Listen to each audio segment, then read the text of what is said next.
자, 재판하는 거 여러분 참가해 본 적 있죠? 예, 참석했습니다. 특별히 이번에 내가 재판하는데 참여해 본 적 있죠? 예. 그런데 그 판사들이 변호사들한테 말할 기회를 안 주는 거 보셨죠? 변호사의 변호권을 근본적으로 억압하고 있고, 그래서 결론적으로 피고인의 방어권을 무시하는 것과 마찬가지 현상이 됩니다. 이거는 법률 위반 아닙니까? 헌법 위반이 되는 것이죠. 헌법 위반이죠. 네네. 근데 재판 다 끝났을 때 우리 교수님이 소리를 질렀죠. 한마디 했습니다. 제가. 판사들이야 이 개새끼들아! 소리 들리죠? 개새끼들은 안 하고요. 판사가 변호사의 변호를 근본적으로 제약하고 있다. 그것은 변호권 제한이고 피고인의 방어권을 무시하는 것이기 때문에 옳지 않다. 그렇게 얘기했습니다. 자, 이 새로운 제안을 헌법학자한테 한번 해보겠습니다. 네. 재판을 받는 대한민국의 모든 피고인들은 네. 재판부의 선택을 그쪽에서 하지 말고 네. 피고인이 우리는 이 재판부에 대해 재판받겠다. 이 법을 새로 만드는 것을 나는 저한테 어떻게 생각하십니까? 이제 특별히 네. 교회에 관한 것에 대하여는 일반 판사들이 교회를 몰라요. 네. 모르는 사람이 뭔 재판을 합니까? 교회도 안 다니고 성경도 한 번도 안 읽어본 사람이. 그러니까 최소한 특별재판부가 여러 개 있습니다.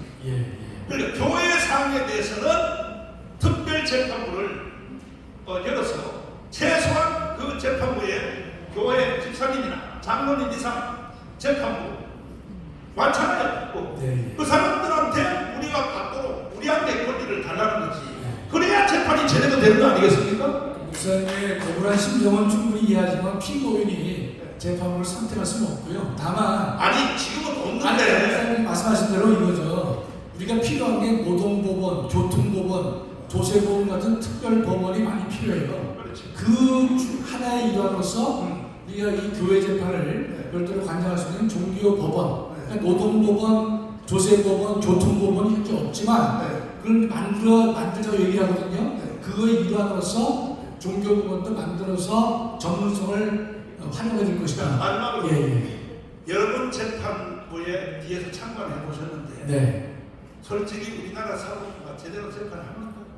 지금 무너진 지가 오래됐죠. 김명수가 맡은 이후로 더더욱 무너지면서 사법부가 사법정의를 근본적으로 외면하는 판결들을 많이 하고 있고 우리 국민들이 다 알고 있지 않습니까? 울산시장 조국 판결, 윤미향 해서 무조건 재판을 지원하고 있는 것이 사법부가 판사가 정의를 외면하는 것이고 바로 목사 어제 우리 좀 있으면 이성희 변호사가 말하겠지만 어제 그 재개발 판결도 제가 볼 때는 한 3가지의 헌법적 위반이 있는 것이에요. 첫째로 피고인의 방어권을 보장하지 않고 일반적으로 판사가 하고 있다는 말이죠. 두 번째, 헌법상 무죄 추정이라고 하는 것은 유죄 판결을 받기 전까지는 무죄다라고 하는 단순한 법리를 넘어서 어떤 것이 있냐면 무죄 추정의 원리는 판사도 재판을 형성함에 있어서 결론을 내밀에 있어서 무죄 추정이라는 전제에 서서 재판해야 되는데 이 판사는 완전히 우리 교회 교인들을 유죄로 간주하고 있단 말이죠. 세 번째는 헌법상 적법 절차를 중대하게 위반하는 것이에요.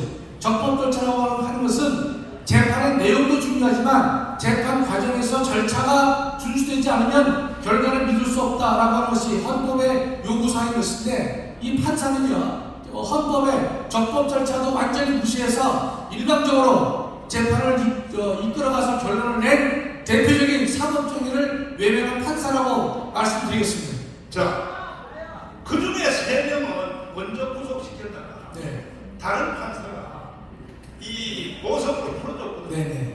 6개월, 1년 동안에 우리 교회에서 신앙생활 잘 했거든요.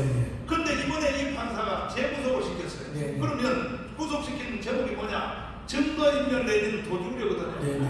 1년 동안 도망 안 가고 1년 동안 증거인멸한 적이 없는 사람을 재구속시키는 이 판사는 범죄자 아닙니까? 이 사람은? 이 사람도 범죄지만 대한민국 전체 판사들이 반성해야 것은 뭔가면 보석을요 자신들의 은혜를 베푼다고 판사들이 생각합니다.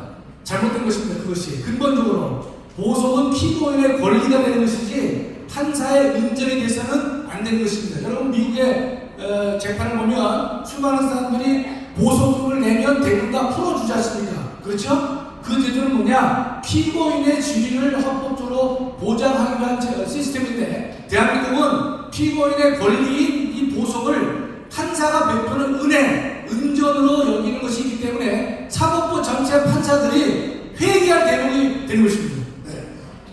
이번에 이 판사는 민노총에서 추천한 최우수 판사예요.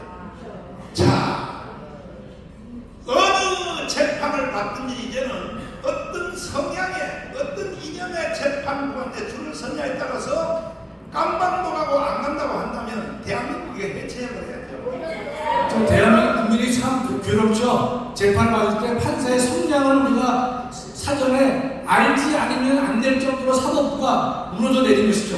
정말 이것은 참담한 현실이 알 수가 없기 때문에 200석을 통해서 근본적으로 사법부도 개혁을 해서 대한민국을 반성기에 올려놔야 할 것입니다. 그리고 이 판사님은 이제 말씀하신 그대로 변호사한테 말할 시간을 안 합니다. 그리고 계속 뭐냐면 이게 뭘 던져서 안 던져서 그것만 대답해요. 아니, 자 이제 우리 교수님 위해서 박수 한번 해주세요. 감사합니다. 우선 하나 첨언하면 선생님 말씀 잘하시는데 왜 이 판사님이라고 그래요? 이름한테는? 야 그래야지가 나보고 한번 욕한다 그래서 판사님하고 해줬어요. 자 이제 내가 간단한 질문을 받도록 하겠습니다. 언론사에서 JTBC도 좋고 연합도 좋고 다 지금 내가 말한 것 중에서 뭔 질문이 있으면 하겠습니다. 질문 한번 해주십시오. 알겠습니다. 나부터 먼저 가야 되니까. 질문 없어요? 질문 없어요?